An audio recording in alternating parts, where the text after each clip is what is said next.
Hello and welcome to #Wednesday Weekly, your bite-sized briefing webinar, a collaboration between Action Together, the voluntary community and faith sector and the public sector. It's my pleasure to welcome you to this episode of our Cost of Living Crisis Series.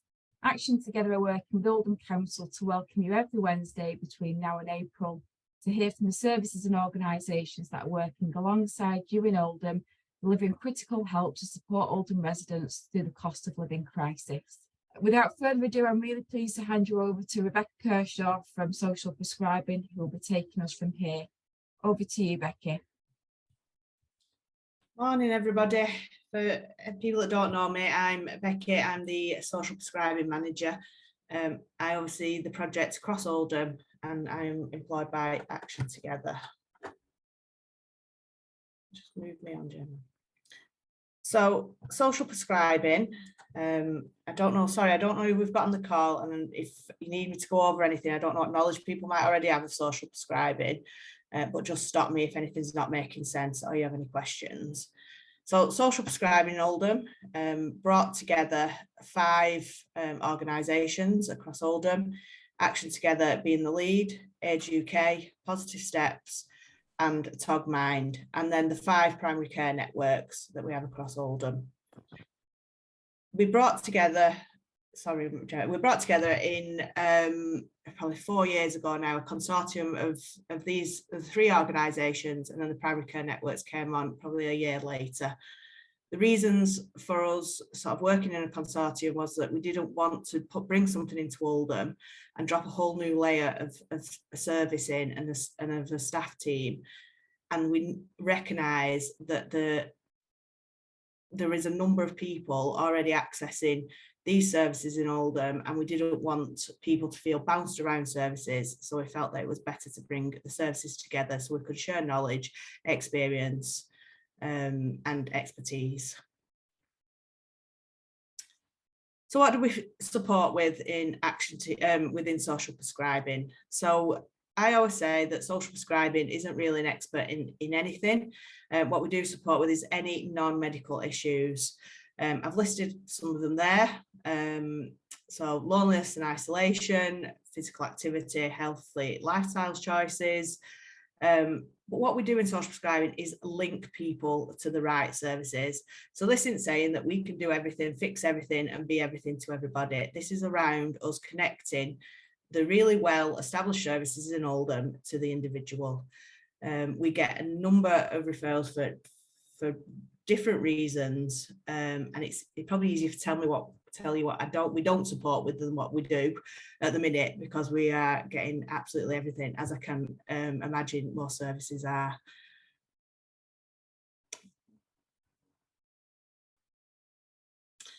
So just some of the numbers from last calendar year. This is last year we took 2,277 referrals. And as you can imagine, with the cost of living and everything coming out of COVID and everything that's been going on, there are 2 main reasons for referral: loneliness and isolation, and then housing related issues. So how does it work? So anybody and everybody can access social prescribing across Oldham. Whether you're a resident or you've got a GP, you register at a GP in Oldham. We can receive a referral through what we call Elemental, which is our database, which the next slide I'll explain a little bit more. If it's a GP surgery, they can refer directly through EMIS, which is their database, because that's connected to Elemental. Clients can self-refer. We have a duty link worker on every day, so they can ring up and talk to a link worker. We have some links on the websites, on Oldham Council website and our website, which I will provide at the end.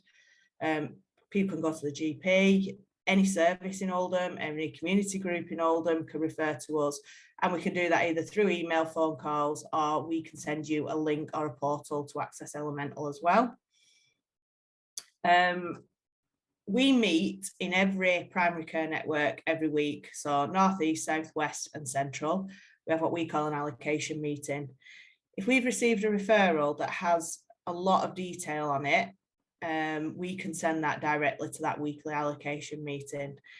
If there's very little information on it, so if we just receive somebody's name and number, for example, it would trigger what we call a triage process. And that would be Melissa, who is our triage officer, would ring either use yourself as a referrer or the person direct and have a more in-depth conversation so that we can ensure that the correct link worker is allocated and that social prescribing is the correct service really for that individual.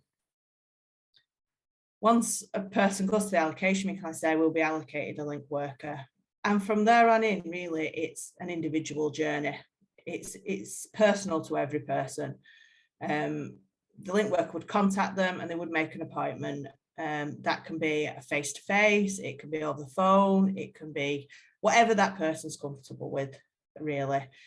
We don't have set bases. We will move around Oldham and meet wherever's convenient for the individual. We do home visits. And we'll have a strength-based conversation with that individual then and discuss what is it that they want to work on, what is it that they want to achieve, what is causing the most stress at that time. The individual then will have a plan. The link worker will talk about things that they can do. We'll talk about the strengths that are within the individual and stuff that they can do. And we'll start that connection then to the right services, community groups or services that are out and about. Or if there's some practical stuff that the link worker can do alongside the person as well.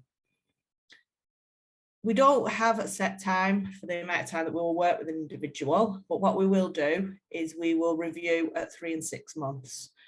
At the beginning of the person's journey, we take what we call wellbeing scores, and they will be retaken at 3 and 6 months. And that's really just to kind of understand where the individual's at within their journey and how they're feeling.